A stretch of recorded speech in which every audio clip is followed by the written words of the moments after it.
दोस्तों नमस्कार, स्वागत है आप सभी का मेरे YouTube मंच पर। सुप्रीम कोर्ट ने गड़े मुर्दे उखाड़ दिए, जिससे चुनाव आयोग फिर एक बार पूरी तरीके से एक्सपोज हो गया है। क्या अब ई मशीन बैन होगा और बैलेट पेपर से चुनाव कराया जाएगा? यह सवाल मैं नहीं उठा रही हूं, यह सवाल अब सुप्रीम कोर्ट उठा रहा है, क्योंकि डाले गए वोट और गिने गए वोटों में लगातार अंतर देखा जा रहा है, अंतर पाया जा रहा है। ऐसा एक मामला नहीं है।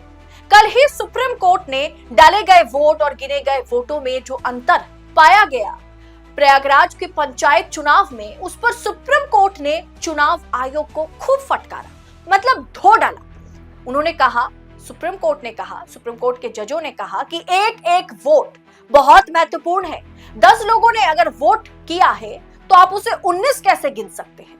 यानी भयंकर चुनाव आयोग की सुप्रीम कोर्ट में फजीहत हुई।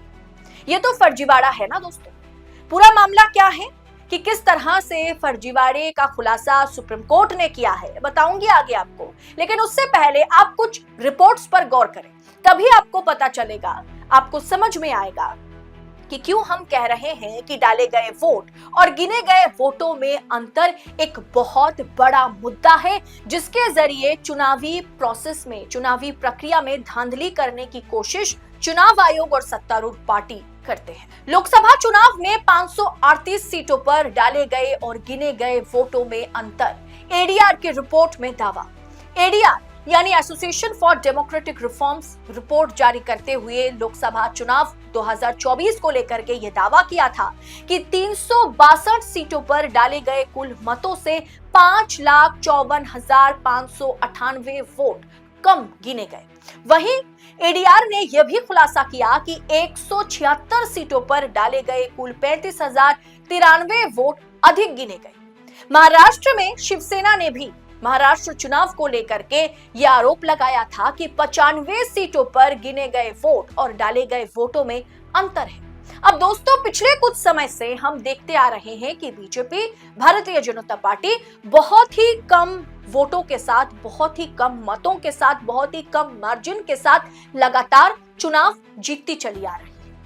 अब लोकसभा चुनाव को ही ले लीजिए, 2024 आम चुनाव में मात्र 48 वोटों के अंतर से, मात्र 48 मतों के अंतर से भी बीजेपी उम्मीदवार चुनाव जीत चुके हैं।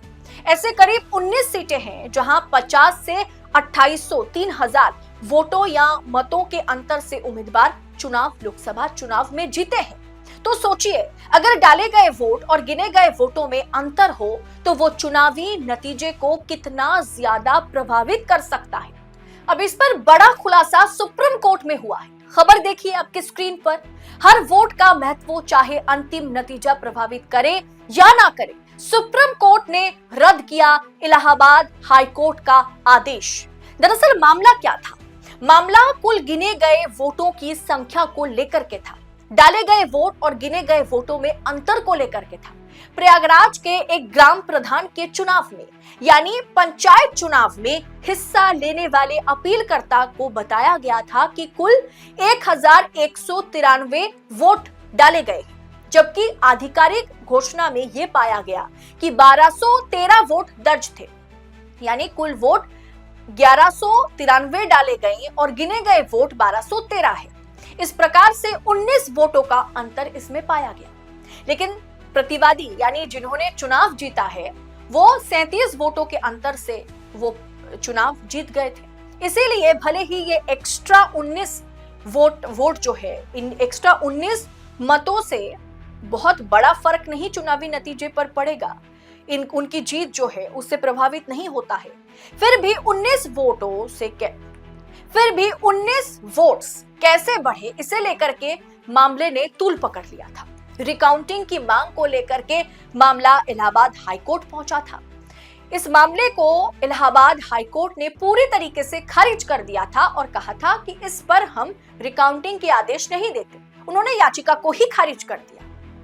फिर जब ये मामला सुप्रीम कोर्ट पहुंचा तो सुप्रीम कोर्ट ने हाई कोर्ट के, इलाहाबाद हाई कोर्ट के फैसले को ही पलट दिया, आदेश को ही पलट दिया और ऐतिहासिक फैसला सुनाया सुप्रीम कोर्ट ने 2 दिन पहले और बड़ी महत्वपूर्ण टिप्पणी करी। सुप्रीम कोर्ट ने कहा कि चुनाव में प्रत्येक वोट का अपना महत्व होता है, एक एक वोट इंपॉर्टेंट है, भले ही वो चुनाव के अंतिम परिणाम को प्रभावित करे या ना करे। इसलिए उसकी पवित्रता को, चुनाव आयोग की निष्पक्षता को बनाए रखना आवश्यक है। और साथ ही सुप्रीम कोर्ट ने चुनाव आयोग को चुनावी प्रक्रिया को पारदर्शी बनाने के लिए फटकारा भी है। मतलब आपको और पारदर्शी चुनावी प्रक्रिया को बनाना है, ये कहा।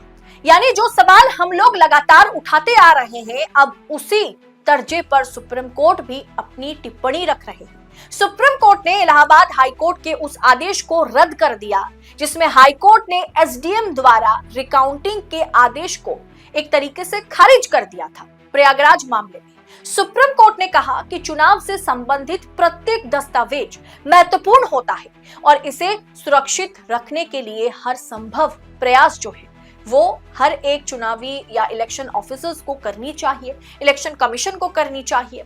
कोर्ट ने यह टिप्पणी उत्तर प्रदेश के एक गांव, प्रयागराज के एक गांव में 2021 में हुए ग्राम पंचायत ग्राम प्रधान के चुनाव के संदर्भ में की है। यानी ये मामला 2021 का है, लेकिन अब इस पर सुप्रीम कोर्ट ने महत्वपूर्ण फैसला, महत्वपूर्ण टिप्पणी की है। इस चुनाव में मतलब 2021 में प्रयागराज के गांव में जो ग्राम प्रधान का चुनाव हुआ था, उस चुनाव में डाले गए वोटों की अंतिम गिनती को लेकर के विवाद था। 19 वोट ज्यादा गिनती के दौरान पाए गए थे। अब मतदान अधिकारियों के रिकॉर्ड भी गायब हैं दोस्तों। इस मामले में सुप्रीम कोर्ट के जस्टिस संजय करोल, जिन्होंने ये ऐतिहासिक फैसला सुनाया, जस्टिस संजय करोल की अगुवाई वाली बेंच ने 6 मार्च को अपने फैसले में मतदान केंद्र के प्रिजाइडिंग ऑफिसर को भी फटकारा है।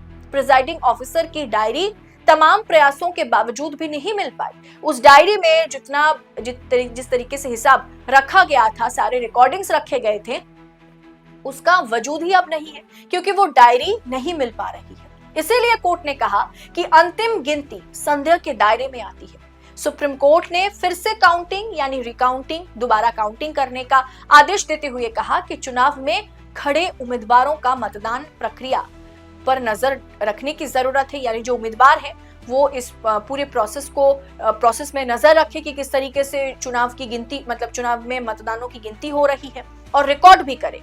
जिस तरीके से मतदान की गिनती होती है उसका रिकॉर्डिंग जो उम्मीदवार है उनके अधिकार क्षेत्र में आता है, अधिकार से बाहर नहीं है। इसलिए उनका राइट है कि वो इस पूरे प्रोसेस को रिकॉर्ड करके, कैप्चर करके रखे।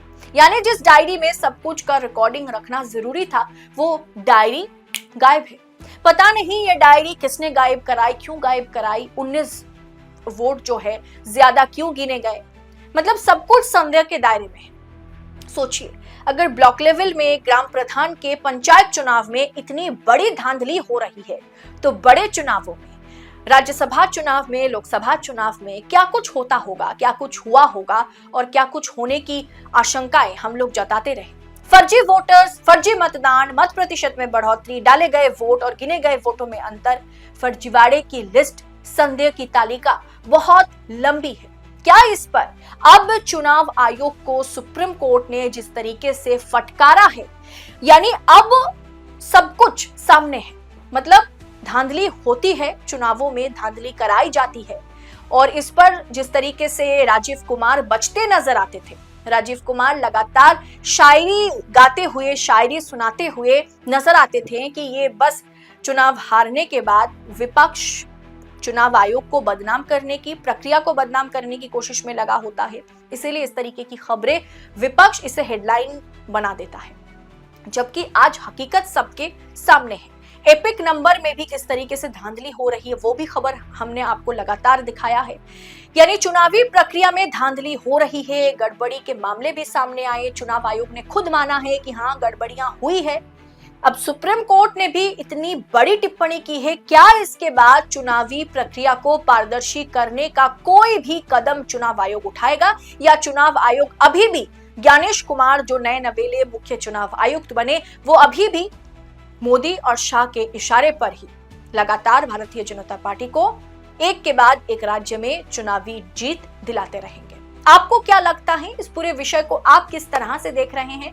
कमेंट कर अपनी राय हमारे साथ साझा जरूर कीजिएगा और लगातार ऐसी खबरें पाने के लिए मेरे YouTube मंच को, मेरे YouTube प्लेटफॉर्म को सब्सक्राइब कीजिए दोस्तों।